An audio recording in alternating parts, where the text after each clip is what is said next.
Hello my dear students, Gayatri Vidya Mandir उच्च माध्यमिक विद्यालय सांसौर जिला जालौर के हमारे इस YouTube चैनल पर आप सभी का एक बार फिर से स्वागत है।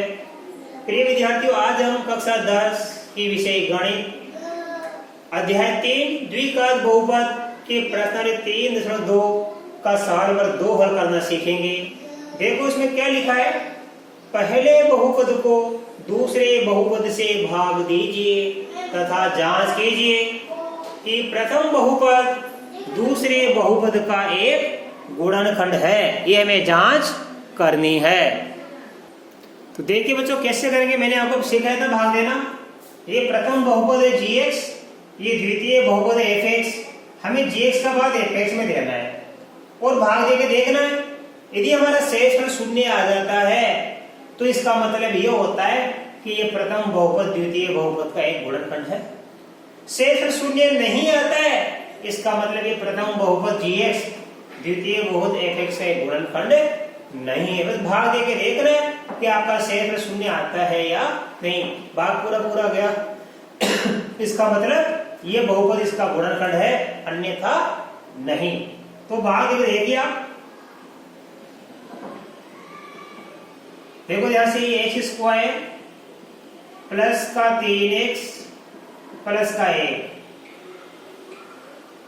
हम भाग देंगे किसमें 3x की घात 4 प्लस 5x की घात 3 minus 7x square plus 2x plus 2। अब देखो यहाँ पे इस भाजक की अधिकतम घात कितनी है 2 और भाज्य की अधिकतम घात कितनी है 4। हम बार बार क्या देंगे, ये जो भाजक की हमारी अधिकतम घात है इसी का भाग देंगे बार बार। सबसे पहले देखो ये भाजक की अधिकतम घात कितनी है, ये x की घात 4 भाज्य की। हम इसका भाग इसमें देंगे 3x की घात 4 में। तो कैसे देंगे, देखो ये 3x की घात 4 में भाग देंगे x स्क्वायर का। तो x 2 बार है या 4 बार है, तो कितनी बार बच जाएगा 2 बार 3x स्क्वायर। ये भागफल कितना आया 3x स्क्वायर। अब इस भागफल का इन तीनों से गुणा करके यहां लिख देंगे। देखो 3x स्क्वायर का x स्क्वायर से गुणा करेंगे 3 का 3, x स्क्वायर को x स्क्वायर से गुणा करेंगे x की घात 4। अब 3x स्क्वायर को प्लस 3x से गुणा करेंगे तो देखो ये भी प्लस ये भी प्लस, तो प्लस आ जाएगा। 3 को 3 से गुणा करेंगे 9, x स्क्वायर को x से गुणा करेंगे x क्यूब। अब इस 3x स्क्वायर को प्लस 1 से गुणा करेंगे, दोनों प्लस में तो प्लस आएगा।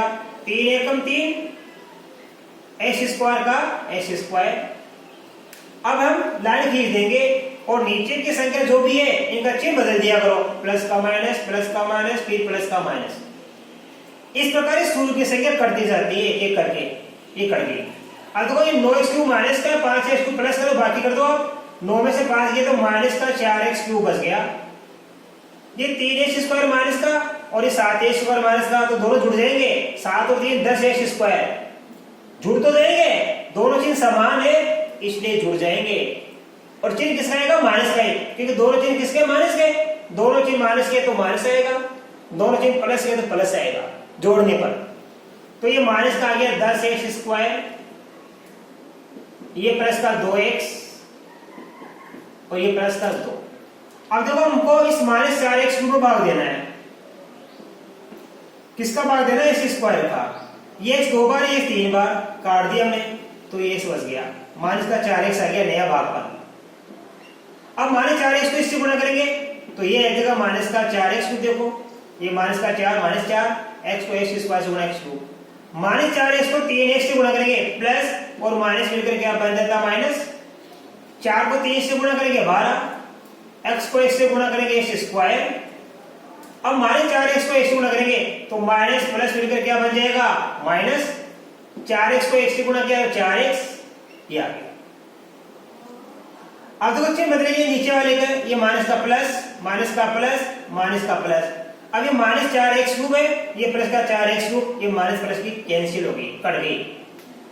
अब 12x स्क्वायर प्लस का और 10x स्क्वायर माइनस का चिन्ह अलग हो गया, ये माइनस का ये प्लस का चिन्ह अलग हो गया। तो बाकी करके देख लो, 12x स्क्वायर में 10x स्क्वायर घटाइए 2x स्क्वायर बच गया। चिन्ह किसका बचेगा? प्लस का, क्योंकि प्लस की ज्यादा है माइनस की कम है, जिसकी ज्यादा होती है उसके बच जाती है। 4x प्लस का 2x प्लस का, तो ये दोनों जुड़ जाएंगे, प्लस का 6x, ये प्लस का 2 उतार लिया। अब देखो यहाँ पे 2x स्क्वायर में x स्क्वायर का भाग देंगे, x स्क्वायर कट गया तो प्लस 2 बच गया। अब हम 2 का इस भाजक से गुणा करेंगे, 2 को x स्क्वायर से गुणा करो 2x स्क्वायर, अब 2 को 3x से गुणा करो 6x, 2 को 1 से गुणा करो 2, अब नीचे के चिन्ह बदलो, प्लस का माइनस, प्लस का माइनस, प्लस का माइनस, ये माइनस 2x स्क्वायर, देखो ये सारे, ये ऊपर वाले संख्या नीचे संख्या समान है, ये प्लस ये माइनस, ये प्लस ये माइनस, ये प्लस ये माइनस, तो ये सब कैंसिल हो जाएगी। क्या आ जाएगा? शेषफल शून्य आ गया। तो देखो मैंने gx का भाग किसमें दिया? fx में, तो हम लिखेंगे चूंकि gx का भाग fx में देने पर शेषफल शून्य आता है। कितना आता है? शेषफल शून्य आता है। इसलिए gx fx का एक गुणनखंड है, एक गुणनखंड है, ऐसे लिखा करो आप। भाग देने मैंने आपको सिखा रखा है, आप भाग देके देख लो, शेषफल क्या आएगा? शून्य। इसका मतलब ये gx fx का एक गुणनखंड है, और ये शेष शून्य नहीं है, इसका मतलब है gx fx का गुणनखंड नहीं है। आप इसका स्क्रीनशॉट लीजिए। अब मैं आपको इसका दूसरा सवाल सिखाऊंगा। अब देखिए बच्चों, हमारा सवाल नंबर दूसरा है, gt बराबर टी स्क्वायर माइनस 3 और ft बराबर 2t4 plus 3t cube minus 2t square minus 9t minus 12। X Z क्या गया यहाँ पे t, अर्थात ये हमारे बहुपद किसमें है? ये बहुपद हमारे चर t में है। पहले बहुपद x चर में था, अब x की जगह t आ गया, कोई बात नहीं है, तरीका वही है।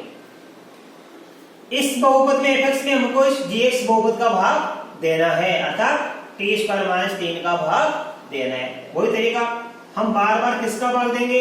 इस t स्क्वायर का। t स्क्वायर का पहले किसमें लगेगा? इसमें भाग लगेगा।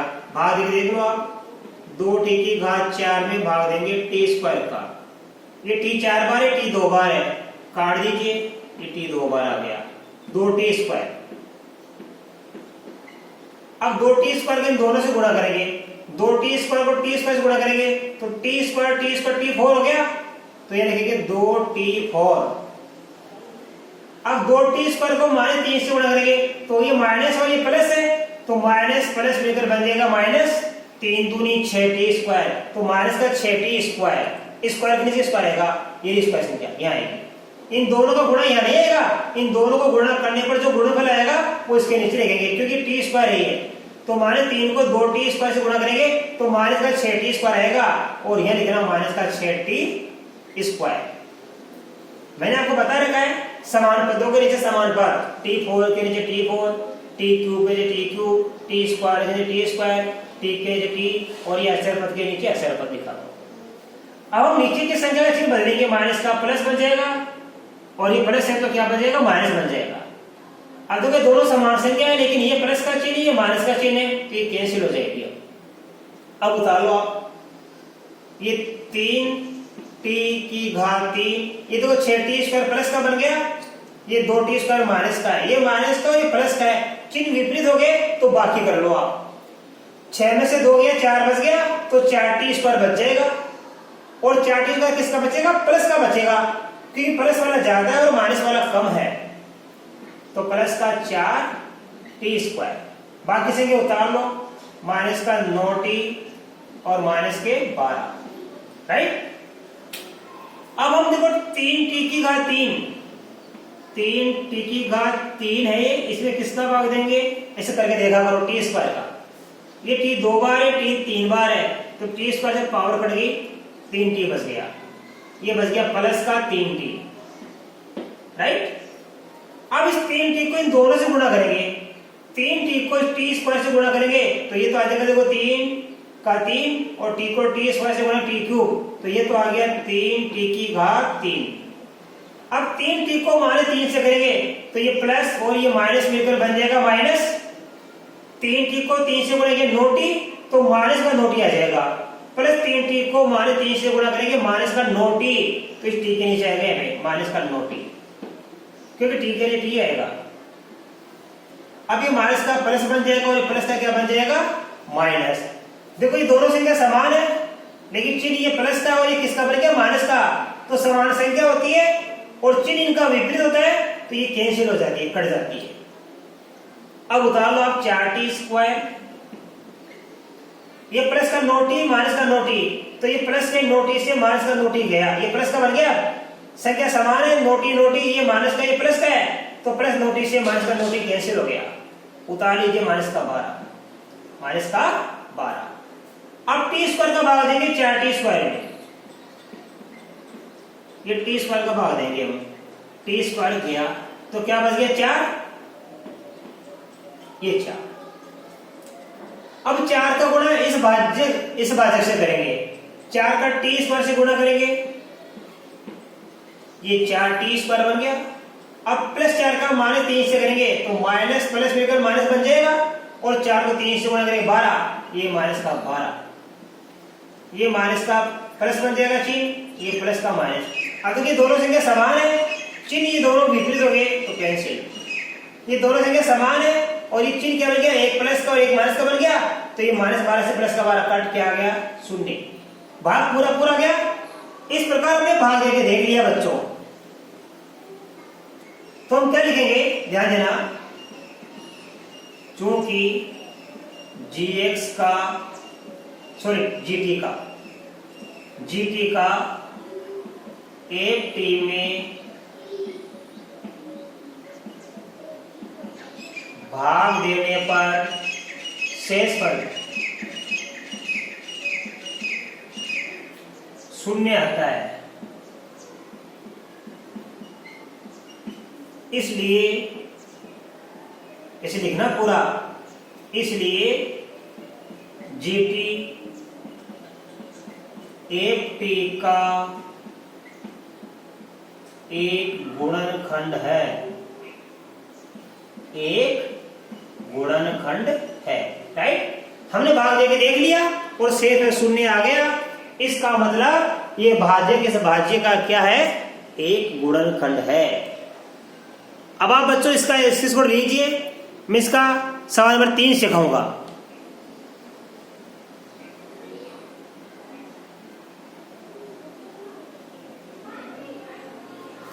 अब देखिए बच्चों से सवाल नंबर 3, gx बराबर x³ minus 3x plus 1, fx बराबर x की घात 5 minus 4x³ plus x² plus 3x plus 1। हमें इस gx का भाग fx में देना है, यानी इस बहुपद में इस बहुपद का हमको भाग देके देखना है। भाग देके प्रैक्टिस करो आप, देखो ये x³ माइनस 3x प्लस 1, ये x की घात 5 माइनस 4x की घात 3 plus x² plus 3x plus 1। अब हमें इस बहुपद में इस बहुपद का भाग देना है, तो देखो यहाँ पे ये हमारा भाजक है, ये हमारा भाज्य है। इस भाजक की अधिकतम घात कितनी है हमारे पास, x³ x की घात 3 है, इसी का बार बार भाग देंगे। कब भाग देंगे, इसके सबसे बड़ी घात वाले में भाग देते हैं हमेशा। इसका भाग देंगे इस x की घात 5 में, x की घात 5 में x की घात 3 का भाग देंगे, x 3 बार x 5 बार, ये काट दीजिए तो यहाँ बच गया x की घात 2, अर्थात भागफल कितना आ जाएगा, x की घात 2 आ गया। अब जो भागफल आ गया उसको इस पूरे भाजक से हम गुणा करके लिखेंगे बच्चों। x² को x³ से गुणा करेंगे तो x की 3 घात और x की 2 घात मिलकर बन जाएगी x की 5 घात। अब x² को माइनस 3x से गुणा करेंगे तो देखो ये माइनस का 3x गुणा x², माइनस 3 का माइनस 3, x को गुणा करेंगे x स्क्वायर से तो ये बन जाएगा x क्यूब, 2 घात 1 घात मिलकर हो जाएगी 3 घात, ये माइनस का 3x क्यूब। ठीक है, तो ये लिखेंगे माइनस का 3x क्यूब। अब x स्क्वायर को प्लस x से गुणा करेंगे तो यह आ जाएगा प्लस का x स्क्वायर, प्लस का x स्क्वायर। ठीक है, x स्क्वायर को x क्यूब से गुणा किया x की घात 5, x स्क्वायर को माइनस 3x से गुणा किया तो माइनस का 3x क्यूब, x स्क्वायर को प्लस x से गुणा किया तो प्लस का x स्क्वायर आ गया। ऐसे भाग भी देके देखा करो और ये गुणा भी करके देखा करो। अब हम इस ऊपर वाले से नीचे वाली संख्या घटा देंगे, ये प्लस का बन जाएगा माइनस, ये माइनस का बन जाएगा प्लस और ये प्लस का बन जाएगा माइनस। अब आप देखो ये दोनों संख्या समान है, ये भी x की घात 5 और ये भी x की घात 5, लेकिन चिन्ह विपरीत है, ये माइनस बन गया और ये प्लस है। तो जब संख्या समान है, चिन्ह विपरीत है तो प्लस माइनस कट जाती है, ये प्लस माइनस कट गई। अब देखो ये 3x क्यूब प्लस का है, ये 4x क्यूब माइनस का है, तो चिन्ह विपरीत हो गया तो बाकी रहेंगे 4x क्यूब में से 3x क्यूब कटाएंगे तो ये बच जाएगा x क्यूब। क्या बच जाएगा? x cube. किसका बचेगा? प्लस वाला कम है, माइनस वाला ज्यादा है, तो माइनस वाला ही बचेगा, जिसका ज्यादा होगा उसी का बचेगा। अब देखो ये दोनों संख्या समान है, ये भी x स्क्वायर और ये भी x स्क्वायर, लेकिन चिन्ह विपरीत है, ये x स्क्वायर किसका बन गया? माइनस का, और ये x स्क्वायर प्लस का है, तो प्लस से माइनस काट कब विलोपन होता है? संख्या का यहाँ पे मात्रांक कम हो, मात्रांक समान हो और चिन्ह विपरीत, यानी संख्या समान हो लेकिन चिन्ह इनका क्या होना चाहिए? विपरीत, तो प्लस माइनस की संख्या कट जाती है, 7 से -7 कट जाता है। -7 और -7 नहीं कटेगा, वो तो जुड़ जाता है, माइनस का 14 हो जाता है। अब ये संख्या उतार लो तो बच गई, ये प्लस का 3x, ये प्लस का 1 हमने उतार लिया। अब -x क्यूब में किसका भाग देंगे? इस x क्यूब का भाग देंगे। -3x क्यूब में सॉरी माइनस का x क्यूब में किसका भाग देंगे? x क्यूब का भाग देंगे। इस -x क्यूब में x क्यूब का भाग देंगे, x क्यूब का भाग x क्यूब में कितनी बार देते हैं? 1 बार, तो ये आ गया माइनस का 1 भागफल, ये आ गया माइनस का 1 आ गया। अब -1 को इन तीनों से गुणा करेंगे हम, तो देखो ये माइनस और ये प्लस मिलकर बन जाएगा माइनस, तो -1 को x क्यूब से गुणा करेंगे तो ये आएगा माइनस का x क्यूब। -1 को -3x से करेंगे गुणा तो माइनस माइनस बन जाएगा प्लस, और 3x को x से गुणा किया तो प्लस का 3x। -1 को प्लस 1 से गुणा करेंगे, ध्यान देना, ये -1 को किससे गुणा करेंगे? प्लस 1 से, तो माइनस प्लस मिलकर बन जाएगा माइनस। अब आप देखिए मैंने क्या कहा कि -1 को प्लस 1 से गुणा करेंगे तो माइनस प्लस मिलकर माइनस बन जाता है, 1 को 1 से गुणा 1, तो इन दोनों को गुणा करने वाला माइनस का 1। अब हम नीचे वाली संख्याओं का चिन्ह बदल देते हैं, ये माइनस का प्लस, ये प्लस का माइनस, ये माइनस का प्लस। अब देखो ये भी x क्यूब और ये भी x क्यूब, ये माइनस की x क्यूब, ये प्लस की x क्यूब, तो संख्या समान है और चिन्ह विपरीत है तो ये कट जाएगी, कैंसिल। अब देखो ये संख्या भी समान है, ये 3x प्लस का, ये 3x माइनस का, तो 3x प्लस का 3x माइनस का कट जाएगा। अब देखो ये संख्या समान है, ये भी 1 ये भी 1, देखिए यहाँ चिन्ह भी समान है, यदि इनका चिन्ह विपरीत होता तो ये कैंसिल हो जाती, ये प्लस 1 ये प्लस 1, ये हो जाएगा प्लस का 2, तो शेष फिर कितना है हमारे पास में? प्लस का 2 आ गया। अब देखो पहले और दूसरे सवाल में भाग देके देखा तो शेष में 0 आ रहा था, इसका मतलब ये gx का हमारा क्या था? एक गुणनखंड था। लेकिन यहाँ पे हमने भाग देके देख लिया शेष में 0 नहीं आ रहा है, इसका मतलब ये gx का गुणनखंड नहीं है, तो लिखेंगे चूंकि gx का fx में भाग देने पर शेष पर 0 नहीं आता है, इसलिए जी एक्स एफ एक्स का एक गुणनखंड नहीं है। आपके समझ में आ गया? पहले दूसरे सवाल में भाग दिया तो शेष में शून्य आया था, इसलिए जी एक्स एफ एक्स का हमारा एक गुणनखंड था।